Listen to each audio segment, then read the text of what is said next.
Pupunta kami ni Daddy sa market. Mamimili kami ng gulay. Ayan si Dad.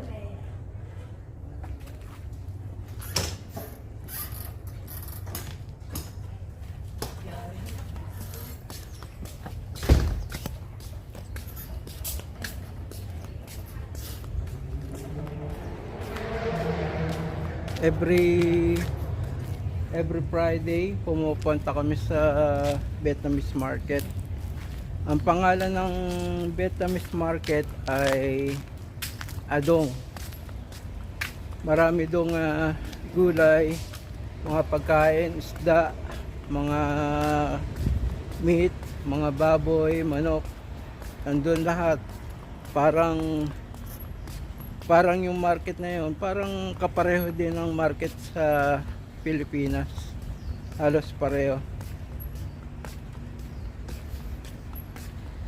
Ang mga gulay doon ay napakamura kaysa doon sa Seafood City na napakamahal. Kaya one time pumupunta kami ng Adong supermarket para mamili ng mga pagkain namin, mga supply.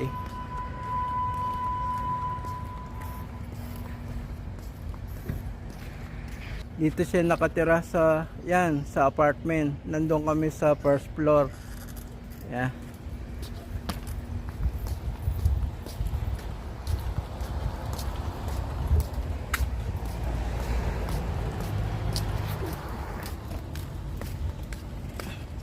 Kaya kung makakapunta kayo dito sa California, maganda dito ang weather dahil hindi mainit, hindi malamig, hindi masyadong umuulan.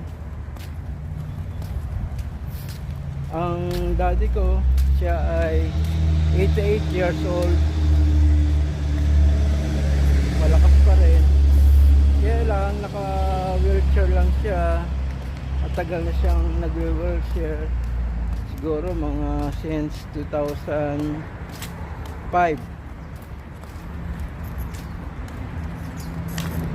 Nag-wheelchair na siya. Hindi siya masyadong makatayo noon. Mayroon siyang back problem. Dito, ang disability ay priority ng government. Mayroon siyang natatanggap na financial monthly si daddy.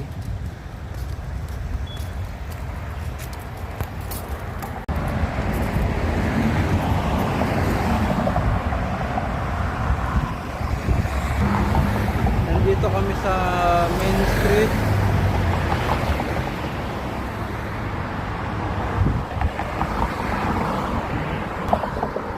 Si daddy, naghihintay siya dito ng bus. Every 20 minutes may dumadaan ditong bus.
dito sa Westminster, dito sa may Bolsa.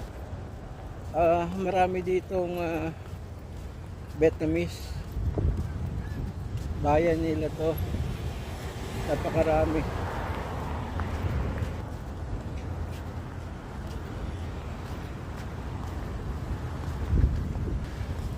Ito yung Little Saigon nila, itong lugar nito.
Every Sunday nandito kami ni Daddy, weekly.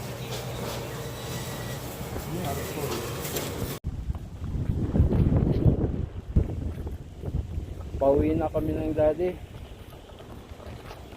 Yan yung adong, yung nasa likod ko. Ngayon tanghali na, kailangan makauwi. Hanggang dito na lang. Bye bye.